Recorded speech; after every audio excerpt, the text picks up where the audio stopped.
그녀는 그 모든 것을 이해할 수 있을 것만 같았다. 어머니가 고아가 된 남매에게 돈을 갚지 않은 순간 세 자식들은 원래 가야 할 길에서 한 발짝씩 어긋나게 걷기 시작하였다는 것을.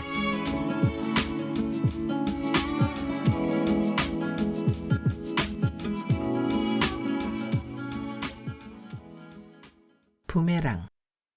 윤성희. 그녀가 10여 년 전에 쓰던 검은색 휴대폰을 찾기 시작한 것은 오후 3시 무렵이었다. 이응이 제대로 눌리지 않게 된 후로 전화번호를 등록할 때면 사람들의 이름을 영어로 적어야 했던 휴대폰. 오랫동안 잊고 있었던 그 낡은 휴대폰이 갑자기 떠오른 이유는 고장난 선풍기 때문이었다.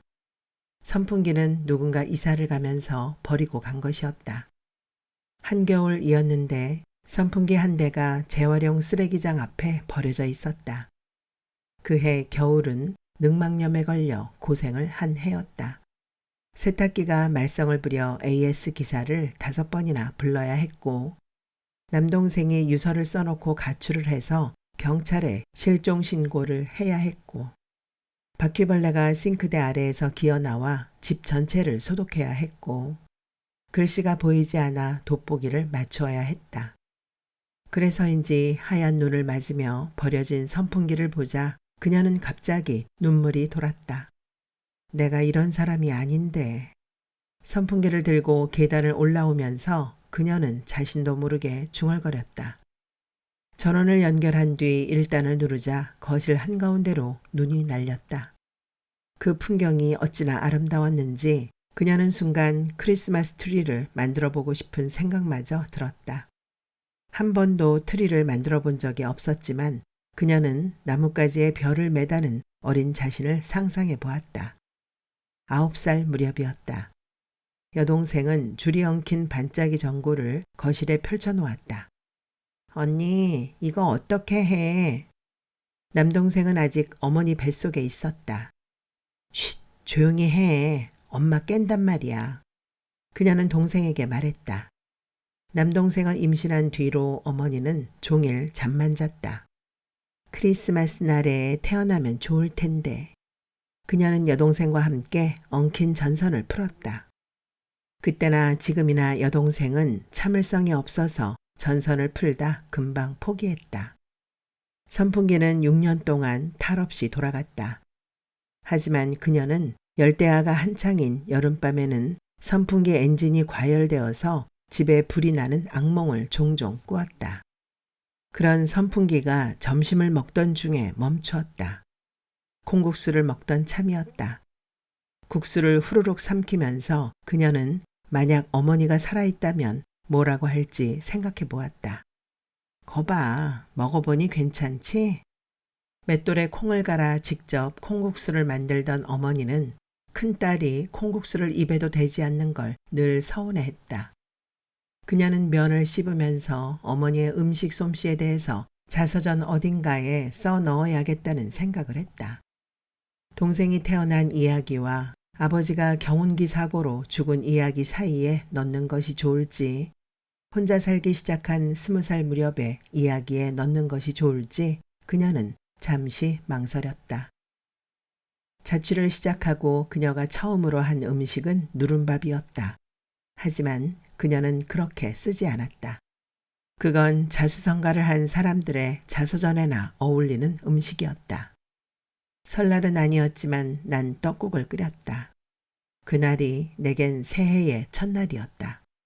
그녀는 자서전에 그렇게 적었다. 그 장에 넣어야겠어.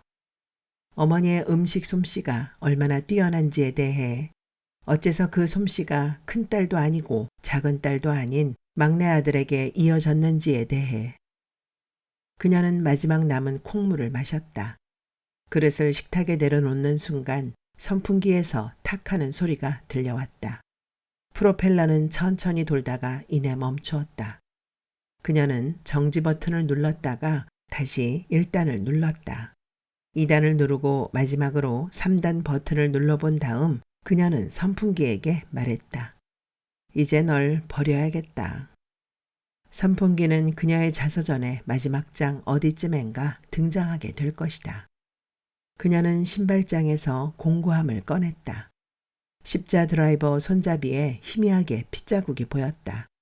선풍기를 분해하면서 그녀는 마지막으로 드라이버를 썼던 게 언제였는지를 생각해 보았다. 작년 여름? 식탁 의자가 삐걱거려 의자에 나사를 조였다. 나사를 조이고 다시 앉아보았지만 여전히 의자는 흔들렸다. 식탁은 4인용이었는데 한 번도 그 식탁에 4명이 앉아본 적이 없었다. 그래서 그녀는 의자 고치는 일을 그만두었다. 허리가 아픈 이후로 그녀는 싱크대에 서서 밥을 먹는 날이 더 많았다. 모터를 덮고 있는 뚜껑을 열자 전선이 보이지 않을 정도로 먼지가 쌓여있는 것이 보였다. 모터 뚜껑 안쪽도 먼지로 꽉 차 있었다. 그녀는 부엌으로 가 싱크대 서랍을 열었다. 거기엔 30장도 넘는 행주가 들어있었다. 그녀는 식당에 가면 식당 주인 몰래 물수건을 챙겨왔다. 행주로 쓰다 김치국물 따위에 얼룩이 묻으면 창틀이나 현관 바닥을 닦고는 버렸다. 그녀는 일주일에 3번씩 문화센터에 나가 탁구를 배웠는데 같은 수강생 중에서 5년째 남편과 별거를 하는 김영자와 같이 점심을 먹었다. 그래서 적어도 일주일에 3번은 물수건을 훔쳐올 수 있었다. 탁구를 칠 때만 왼손잡이가 되는 김영자는 그녀보다 2살이 더 많았지만 그녀는 언니라고 부르지 않았다. 영자씨, 그렇게 부르면 그녀는 왠지 기분이 좋아졌다. 영자씨와 막국수에 막걸리를 한 잔 마시던 봄날 그녀는 하마터면 자서전을 쓰고 있다고 고백할 뻔했다. 그녀는 노트에 봄이면 사과나무 아래 돗자리를 펴고 누워 하늘을 보았다. 라고 쓰고는 자신이 왜 그런 문장을 썼는지 몰라 어리둥절했다. 하지만 이상하게도 그 문장을 지우고 싶은 생각이 들지 않았다. 그래서 그녀는 어쩔 수 없이 부모님이 사과 농장을 했다는, 가을이면 사과를 따기 위해 인부를 10명이나 고용해야 했다는 거짓말을 쓰기 시작했다. 그녀는 영자씨의 잔에 막걸리를 따르면서 내가 왜 물수건을 훔쳐가는 줄 알아요? 하고 물었다. 그러곤 영자씨의 대답도 기다리지 않고 말했다. 우리 집에서 부엌 일을 했던 언니가 있었어요.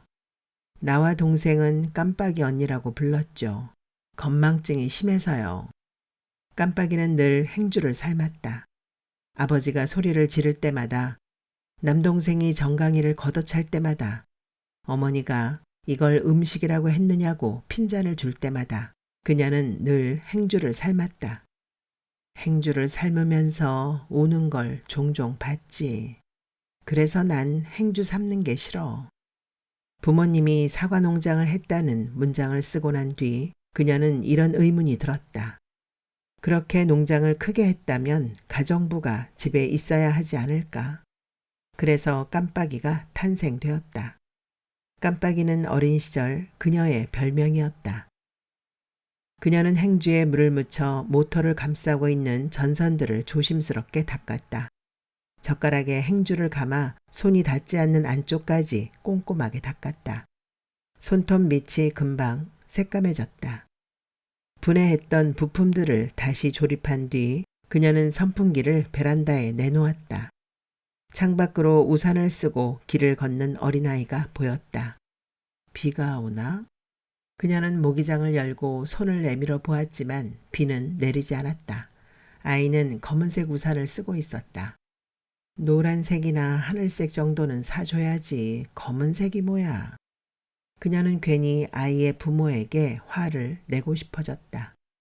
별일 아닌 일에 자꾸 화가 나면 늙는 징조라는데. 그녀는 심호흡을 크게 한 번 했다. 그러고는 콧노래를 중얼거렸다. 몇 년 전 에어컨 광고에 배경음악으로 사용되면서 큰 인기를 끌었던 노래였다. 광고에 나와 흰색 원피스를 입고 춤을 추었던 꼬마는 지금 드라마에서 시한부 인생을 살아가는 중학생 역할을 하고 있다. 그녀는 그 아역 배우를 볼 때마다 8월이라는 이름을 가진 동창이 떠올랐다. 노래를 부를 때마다 코를 벌렁거리는 모습이 닮았다. 그녀는 드라마를 보면서 8월이가 딸을 낳았다면 꼭 저 배우처럼 생겼을 거야 하고 생각했다. 20살이 되면 나는 집을 나갈 거야. 그리고 이름도 바꿀 거고. 화장실 입구에 서서 침을 뱉어가며 그렇게 말했다. 그때 그녀도 침을 뱉으면서 대답했다. 난 20살이 되기 전에 죽을 거야. 심장에 문제가 있거든. 8월이의 생일은 모두의 예상과 달리 봄이었다. 내가 8월에 태어나서 이름이 8월이라고 생각하는 애들하고는 절대 친구 안 해. 아무도 그 애의 이름이 왜 8월인지 알아맞히지 못했고, 그래서 중학교를 졸업할 때까지 단 한 명의 친구도 사귀지 않았다. 심장에 문제가 있다고 거짓말을 한 뒤로 그녀는 지금까지 한 번도 달리기를 한 적이 없었다. 그러면 꼭 심장이 멈출 것만 같았다. 그녀는 아침에 일어나면 자리에 누워 오른손을 왼쪽 가슴 위에 올려놓고 심장이 뛰는 것을 확인했다. 심장 박동을 느끼고 나면 그날 하루는 내가 생각했던 것 이상으로 겸손하게 사라진다. 그녀는 자서전에 이 부분을 상세하게 썼다. 가슴에 손을 올려놓고 하루를 시작하지 않았던 어느 날 돈을 빌려달라며 10여 년 만에 연락을 해온 동창에게 어떤 모욕을 주었는지 그녀는 자서전에 적었다. 동창은 커피잔에 설탕을 5스푼이나 넣으면서 말했다. 얼마나 힘들면 혼자 사는 너한테까지 돈을 빌리러 왔겠니? 그녀는 당뇨로 고생했던 동창의 아버지가 떠올랐지만 설탕을 좀 줄이라는 말은 하지 않았다. 동생에게 난 누나가 지겨워 라는 말을 들은 이후로 그녀는 다른 사람에게 절대 잔소리를 하지 않았다. 대신 그녀는 자기 스스로에게만 잔소리를 했다. 치약은 뒤부터 짜라니까. 밥에서 콩은 골라내지 말고. 그렇게 잔소리를 했지만 그녀의 버릇은 전혀 고쳐지지 않았다. 커피를 한 모금 마신 뒤 동창은 너희 엄마가 우리 엄마한테 빌려간 돈이 있어 하고 말했다. 틀림없어. 우리 엄마가 죽기 전에 말했어. 그녀는 심호흡을 한 번 한 뒤에 지갑에서 10만 원을 꺼내 동창에게 건네주었다. 김이나 수술해라. 얼굴이 그게 뭐니? 학교 다닐 적에는 쫓아오는 남학생들이 있을 정도로 예뻤던 동창이었지만 아들이 옥상에서 떨어진 벽돌에 맞고 쓰러져 10번이 넘는 대수술을 한 뒤로 한순간 늙어버렸다. 그녀는 자서전에 김이나 수술해라 라는 말을 하는 게 아니었다고 적었다. 그 모든 게 그날 아침에 심장 박동 소리를 듣지 않은 탓이라고. 만약 그랬더라면 동창에게 아들은 아직 병원에 입원해 있는지를 먼저 물었을 것이라고 그녀는 생각했다. 그리고 사골이나 사서 먹여 라고 따뜻하게 말을 했을 것이라고. 훗날 누군가 그녀의 자서전을 읽는다면 이 부분에 고개를 갸웃하게 될 것이다. 왜 김이나 수술해라 라고 말했는지 알 수 없을 테니까. 동창의 말처럼 그녀의 어머니는 동창의 어머니에게 돈을 빌렸다. 갯돈을 타면 갚겠다고 약속을 했고 동창의 어머니는 돈을 빌려주면서 차용증을 달라고 말하지 않았다. 동창의 어머니가 차용증을 달라고 말하지 않은 것은 글을 읽을 줄 모르는 문맹인 것이 들킬까봐 두려웠기 때문이었다. 동창의 어머니가 교통사고를 당해 이틀 동안 병원에 누워있다 숨을 거둔 뒤 동창이 남동생과 함께 집에 찾아왔다. 어머니가 눈을 감기 전에 말해주었다고. 받을 돈이 있다고. 무슨 말이니? 네 엄마가 다른 사람이랑 착각했나 보다. 그녀의 어머니가 말했다. 그때 동창이 남동생의 손을 힘껏 쥐었다. 누나 아파 하고 남동생이 울었다. 김이 잔뜩 낀 마귀 할멈처럼 늙어버려. 동창은 그녀의 어머니를 향해 소리쳤다. 그로부터 30년이 흐른 뒤 그녀는 그 말을 잊지 않고 동창에게 되돌려준 것이었다. 하지만 자서전에서는 이 부분을 밝힐 수가 없었다. 사과 농장의 안주인이었던 어머니가 어째서 시장통에서 국밥집을 하는 여자에게 돈을 빌렸는지 설명할 길이 없었기 때문이었다. 동창에게 돈 10만 원을 던지듯 주었다는 이야기를 자서전에 쓴 날, 그녀는 심한 몸살을 앓아야 했다. 어머니가 돌아가시고 난 뒤에 장례식장에 얼마나 많은 빚쟁이들이 찾아왔는지, 4대 독자인 남동생의 주먹질에 얼마나 많은 합의금이 필요했는지, 여동생은 왜 늘 아랫입술을 꽉 깨문 채 화난 사람처럼 식구들을 노려봤는지, 감기약을 먹고 까무룩 잠에 빠져드는 순간 그녀는 그 모든 것을 이해할 수 있을 것만 같았다. 어머니가 고아가 된 남매에게 돈을 갚지 않은 순간 세 자식들은 원래 가야 할 길에서 한 발짝씩 어긋나게 걷기 시작하였다는 것을. 그녀는 동창의 아들이 부자가 되는 꿈을 꾸었다. 사고로 한쪽 다리를 절게 되었지만 그걸 이겨내고 10개가 넘는 식당을 경영하는 사장이 되었다. 휠체어에 앉아 하루 종일 해바라기만 하는 노인이 된 그녀에게 동창의 아들이 찾아와 10만 원을 갚으면서 말을 했다. 휠체어를 끌어줄 아들도 없으면서. 꿈을 꾸면서 그녀는 눈물을 흘렸다. 베개가 젖었다. 자식이 없는 게 서러워서 운 것이 아니었다. 잠에서 깨어난 후 그녀는 자서전을 쓰고 있는 노트를 반으로 찢었다. 그 꿈처럼 늙을 수만 있다면. 그녀는 찢어진 노트를 보면서 생각했다. 노트를 테이프로 다시 붙이기까지 일주일 동안 찢어진 종이는 그녀의 방바닥에 여기저기 널려 있었다. 그녀는 그 종이들을 밟고 다녔다. 그러자 덜 억울하다는 생각이 들었다.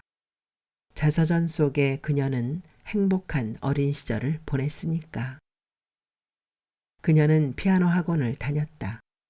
외로울 때면 지금도 혼자 흘러간 옛 노래를 연주하곤 한다고 자서전에 적은 후 그녀는 중고 피아노 한 대를 사서 거실에 두었다. 벚꽃이 피는 봄이면 동물원으로 가족여행을 갔고 1년에 한 번씩 새 운동화를 사서 신었고 아버지가 학교 정문까지 종종 목마를 태워주었다고. 동창은 태연하게 10만 원을 지갑에 넣었다. 너나 거울 좀 보고 살아라. 동창이 떠나면서 해준 마지막 말 때문에 그녀는 그날 피부 마사지를 받았다. 그 후로 그녀는 하루에 10번도 넘게 거울을 보았다. 그녀는 앞동에서 누군가 베란다 밖으로 이불을 터는 것을 보며 콧노래를 멈추었다.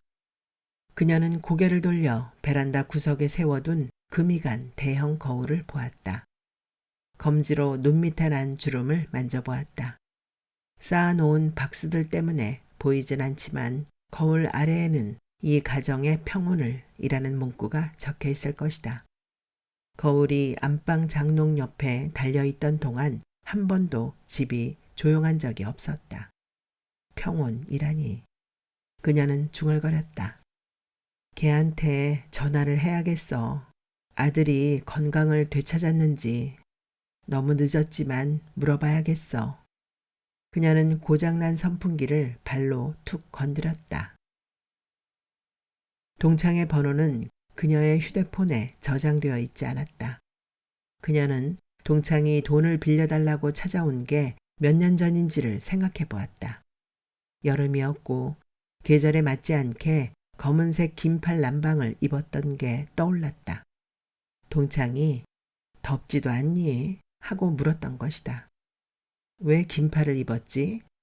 장례식장에 다녀오던 길이었다. 그즈음 그녀는 한 달에 한 번씩 등산을 다녔다. 관리사무소에 갔다가 게시판에 아파트 입주민을 대상으로 산악회원을 모집한다는 광고를 보았다. 신발장에 몇 번 신지 않은 등산화가 있다는 사실이 떠올랐고 그래서 그녀는 전단지에 적힌 전화번호로 전화를 걸었다. 그녀는 자서전에 외로워질 때면 산 정상에 올라 야호 하고 소리쳐 본다고 적었다. 자신의 외침이 메아리가 되어 여러 겹으로 퍼지는 것을 듣고 있으면 심장이 두근두근 떨려왔다고. 마치 사랑에 빠진 사람처럼. 모임이 만들어진 지 석 달 만에 산악회 총무가 등산 중 바위 아래로 떨어지는 사고를 당했다. 그래, 그때였지. 그건 11년 전의 일이었다. 휴대폰 배터리에 별 모양의 스티커가 붙어 있는 10여 년 전에 처음으로 샀던 휴대폰에 동창의 전화번호가 저장되어 있을 것이다.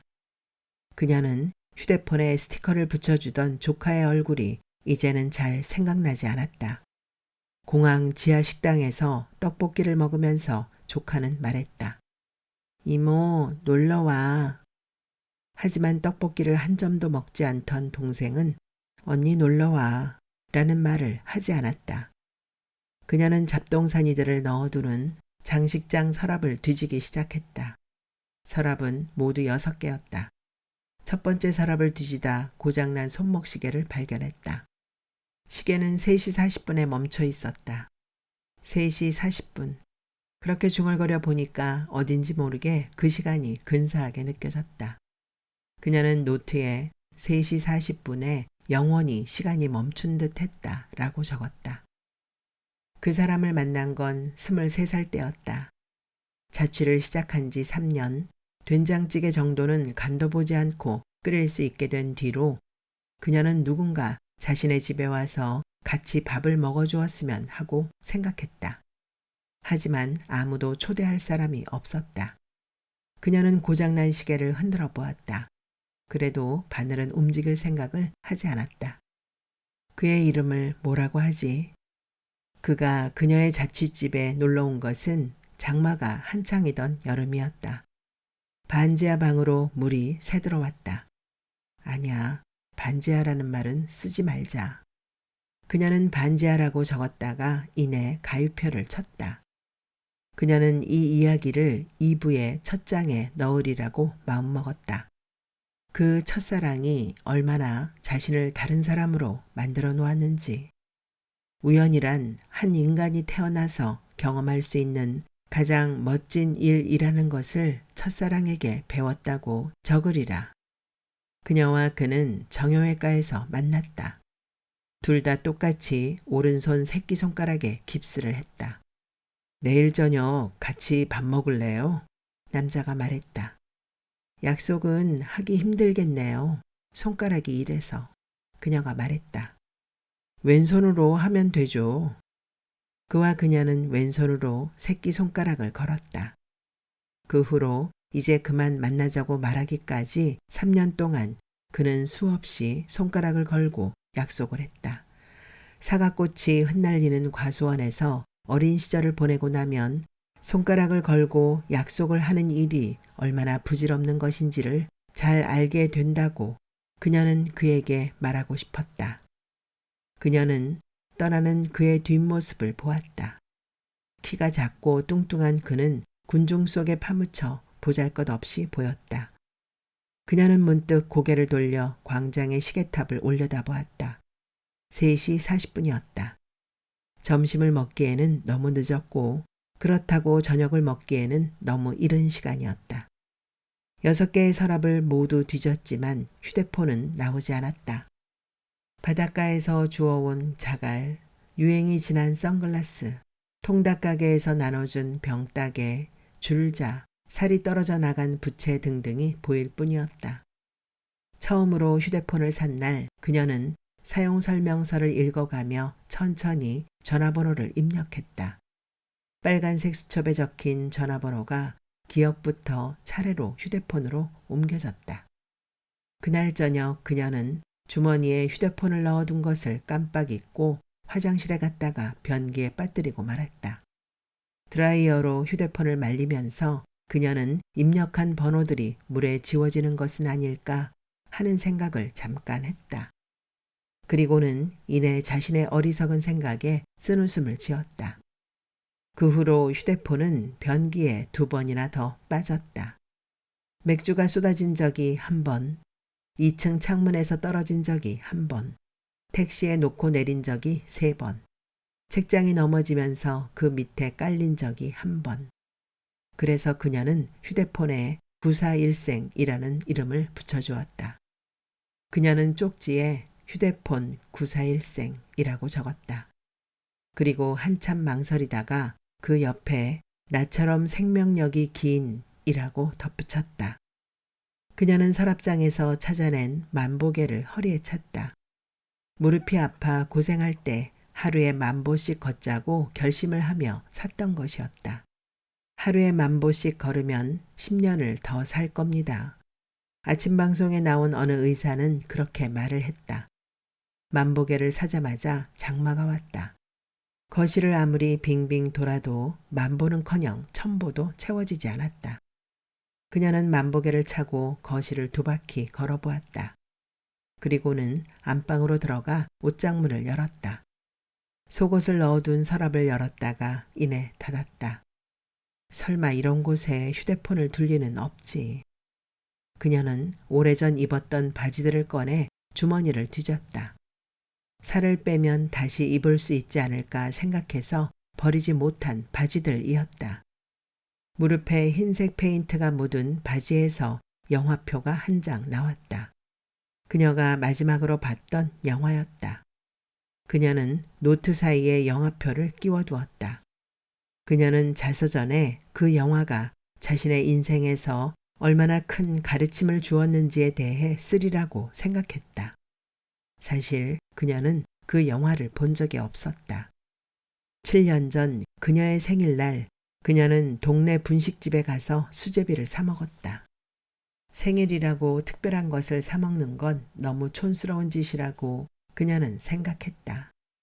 그 생각은 그녀의 어머니가 세 자식들에게 종종 하던 말이었다. 생일일수록 평범하게 보내야 한다고 그녀의 어머니는 말했다. 그녀의 어머니는 일찍 부모를 여의었는데 모두 생일 때문이었다. 그녀의 외할머니는 결혼을 하자마자 만성 소화불량에 걸리더니 30도 안 된 나이에 병에 걸려 세상을 떴다. 죽으면서 외할머니는 남편에게 말했다. 시댁 식구들의 생일상과 제사상만 차리다가 죽는다고. 정작 자신의 생일날은 아무도 미역국을 끓여주지 않았다고.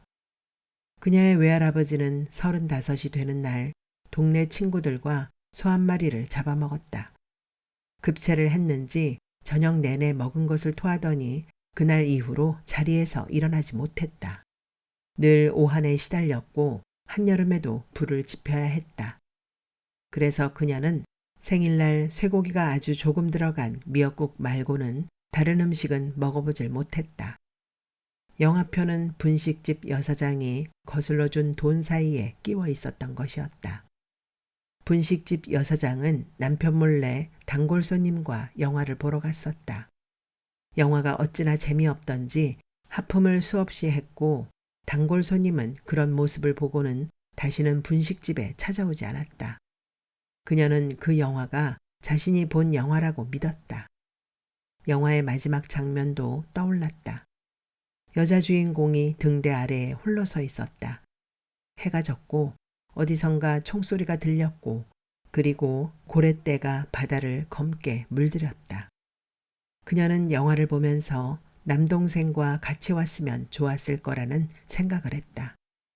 그녀는 영화 이야기를 울보 남동생이라는 장에 넣을 것이다. 남동생은 꽃잎이 떨어지는 것만 보아도 울던 아이였다고. 그래서 영화를 보는 내내 울었다고. 분필로 담벼락에 낙서를 하길 좋아했던 남동생은 나중에 커서 화가가 되고 싶다고 그녀에게 말했다. 그녀는 자서 전에 남동생이 사과나무마다 이름을 지어주었다고 썼다. 동생이 이름을 붙여준 뒤로 사과나무들은 더 많은 열매를 맺었다고 썼다. 그녀의 어머니는 벌레 먹은 사과를 따로 모았다가 잼을 만들었다. 그러면 남동생은 잼을 학교에 가지고 가 점심을 거르는 아이들에게는 2병씩 나눠주었다. 남동생은 늘 친구들에 둘러싸여 있었다. 라고 그녀는 적었다. 정말 그랬을 거야. 원래는 착한 아이였으니까. 그녀는 바지들을 다시 접어 옷장에 넣었다.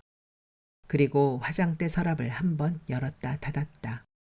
그 안에는 화장솜 말고 아무것도 들어있지 않았다. 혹시 그 외투에 있나? 그녀는 10여 년 전에 즐겨 입었던 겨울 외투를 떠올렸다. 30살이 된 기념으로 스스로에게 선물했던 외투였다. 그 외투를 사기 위해 그녀는 6달 동안 점심을 김밥이나 라면으로 때웠다. 어머니가 입원했던 3달 동안 그녀는 그 외투를 입고 매주 병원을 갔다. 남동생의 아이를 임신했다는 여자아이가 찾아와 그녀의 외투에 얼굴을 묻고 눈물을 흘리기도 했다. 그녀는 그 아이가 불쌍하다는 생각보다 외투에 얼룩이 질까봐 안절부절 못했다. 여동생의 결혼식도, 남동생이 차린 술집의 개업식도, 남편의 장례식도 모두 그 코트를 입고 갔다. 그녀는 장롱 위에 올려놓은 라면 박스를 꺼냈다. 상자를 열자 소매뿌리가 난로에 탄 유행이 지난 낡은 외투가 보였다. 자서전 중간쯤에 외투를 찍은 사진을 한 장 넣어두는 것도 괜찮은 아이디어라는 생각이 들었다. 외투 사진 다음 장에는 자명종 사진을 넣어야겠어. 그녀는 처음 자취를 시작할 때 샀던 자명종 시계를 30년이 넘도록 간직하고 있었다. 자명종 사진 아래에는 태어나면서 한 번도 지각을 해본 적이 없다고 쓰리라. 그녀는 고등학교를 졸업할 때까지 12년 동안 한 번도 지각해 본 적이 없었다. 그건 그녀가 부지런해서가 아니라 그녀의 어머니가 아침밥을 하라며 그녀를 일찍 깨웠기 때문이었다. 밥을 하기 싫은 자매들은 언제나 1등으로 학교에 갔다.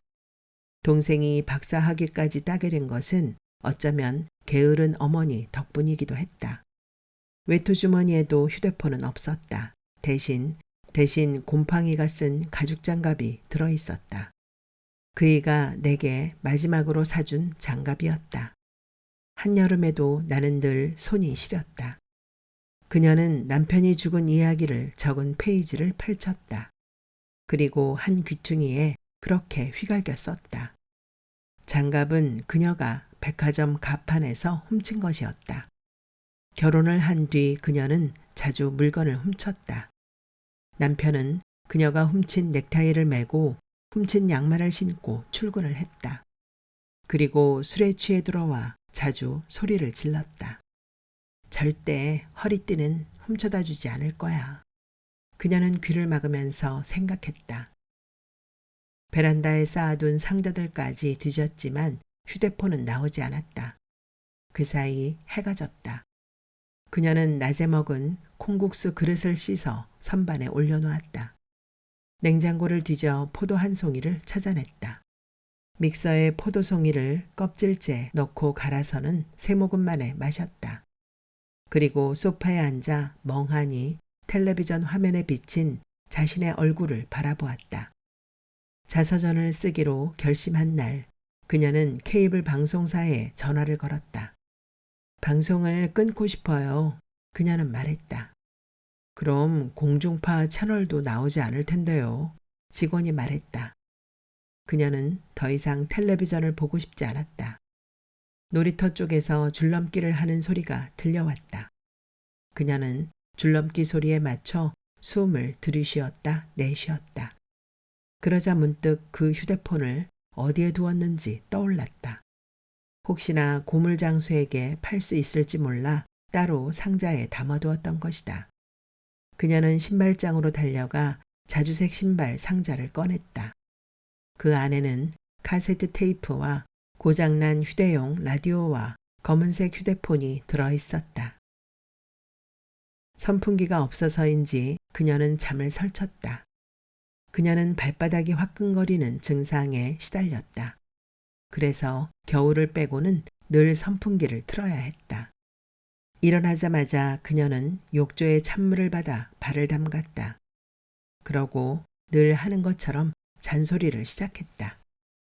오늘 아침은 남기지 말고 다 먹고 욕실 청소 좀 해라.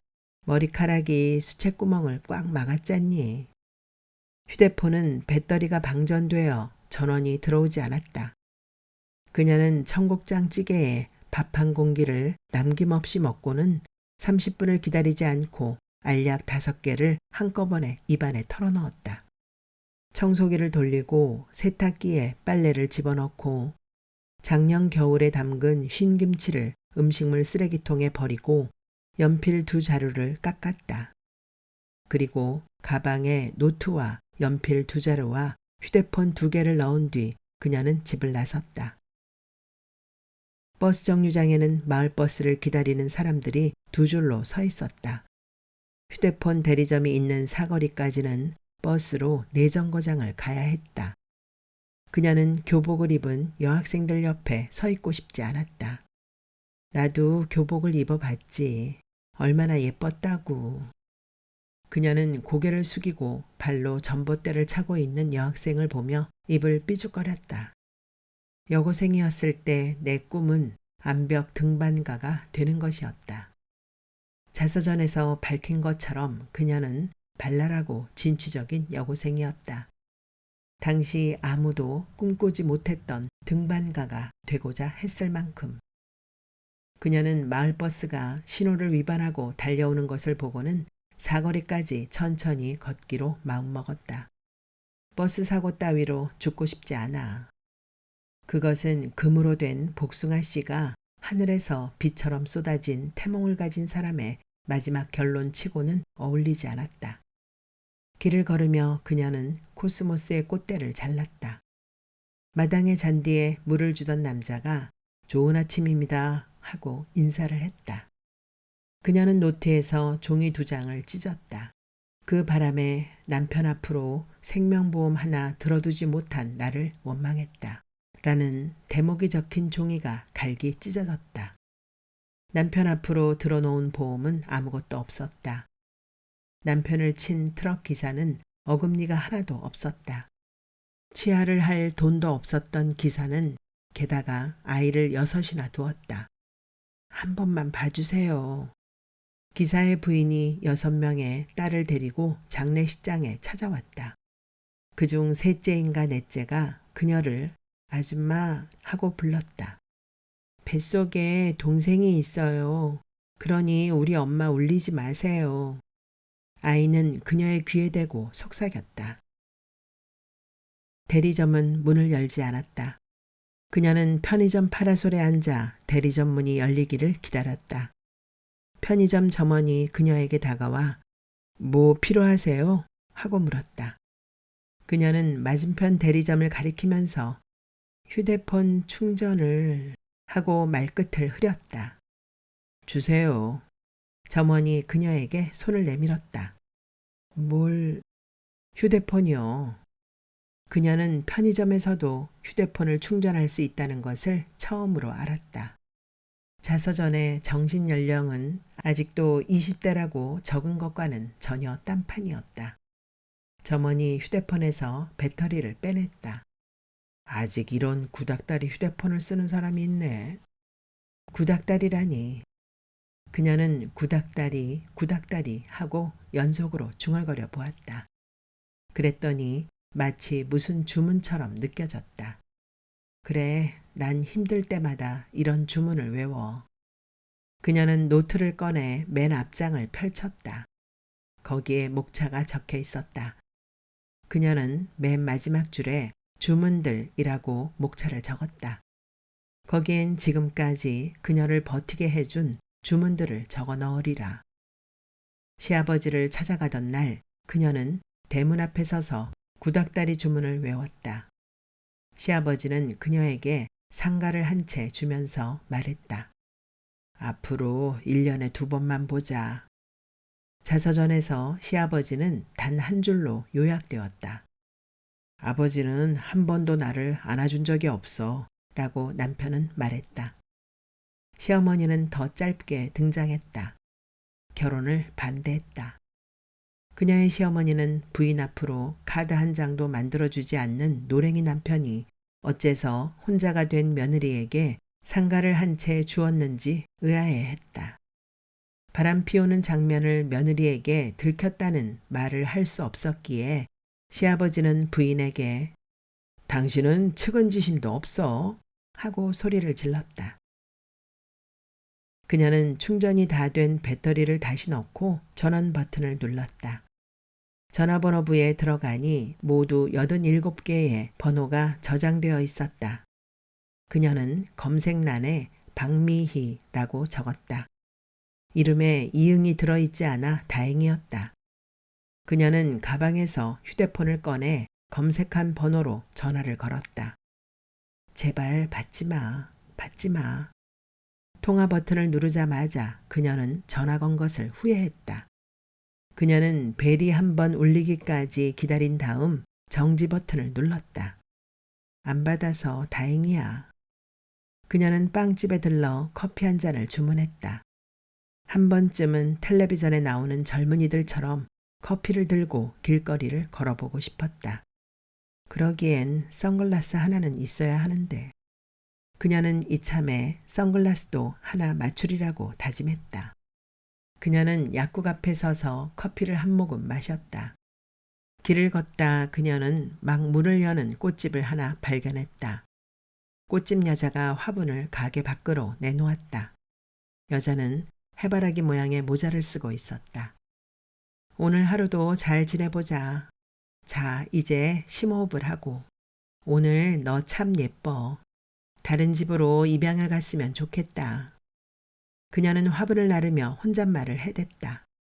그녀는 태어나서 한 번도 꽃을 사서 꽃병에 꽂아본 적이 없었다. 아니야. 그녀는 고개를 저었다. 식탁 위에는 언제나 화분이 놓여 있었다고 해야 해. 매주 금요일마다 아침 산책을 한다고.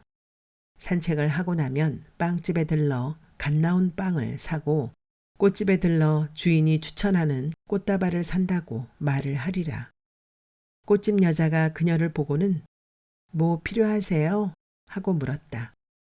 꽃다발이요. 좋은 걸로 추천해 주세요. 그녀가 말했다. 거실에 피아노 한 대가 있어요. 소파는 와인색이죠. 거기에 어울리는 꽃을 추천해 주세요. 그러자 꽃집 여자가 갑자기 손뼉을 쳤다. 멋져요. 여자는 콧노래를 부르면서 온실에서 꽃들을 고르기 시작했다. 그녀는 여자가 꽃들을 고르고 가시들을 잘라내고 포장지를 고르는 모습을 보다가 마치 뮤지컬의 한 장면을 보고 있는 듯한 착각이 들었다. 어디엔가 카메라가 있을 것만 같았다. 여자는 언제부터 저런 자신의 모습을 사랑했을까? 여자는 꽃집을 두리번거리며 둘러보았다. 모자가 특이해요. 여자는 엄지손톱을 물어뜯으며 신중하게 리본색을 고르는 중이었다. 네, 제가 만들었어요. 이곳에서 일을 하는 순간만큼은 저도 꽃이 되고 싶어서요. 여자의 말이 끝나자마자 가방에서 휴대폰이 울렸다. 그녀는 액정 화면에 찍힌 번호를 보았다. 조금 전에 전화를 걸었던 박미희였다. 전화 받아요. 꽃집 여자가 오디오에 볼륨을 줄였다. 아까 전화하셨나요? 전화기 저편에서 박미희가 말했다. 늘 감기에 걸린 듯한 목소리는 조금도 변하지 않았다. 저 혹시 아드님이 식당을 하나요? 아주 큰. 네, 맞습니다만 누구시죠? 그녀는 아무 대답도 하지 않았다. 저쪽에서 여보세요, 여보세요 두어 번 부르다가 전화기를 껐다. 자, 다 되었어요. 꽃집 여자가 그녀에게 꽃다발을 건네주었다. 백합이었다. 그녀는 숨을 깊게 들이마셨다. 향이 심장까지 전해지는 것 같았다. 왜 울어요? 꽃집 여자가 말했다. 그제야 그녀는 자신이 울고 있다는 것을 알았다. 눈물은 닦을수록 자꾸 흘렀다. 우는 동안 그녀는 온몸이 뿔뿔이 흩어지는 느낌을 받았다. 어깨가, 허벅지가, 눈동자가, 귀가, 종아리가, 그리고 손가락과 발가락이 공중에 떠다녔다. 그제야 그녀는 자서전의 시작이 잘못되었다는 것을 깨달았다. 나는 가을에 태어났다. 태몽은 그녀는 집으로 돌아가거든 그 첫 문장을 지울 것이다. 그리고 이렇게 쓸 것이다. 내가 죽은 지 1년이 지났다. 그래, 거기서부터 다시 써야 해. 꽃집 여자가 그녀에게 손수건을 건네주었다. 그녀는 눈물을 닦았다.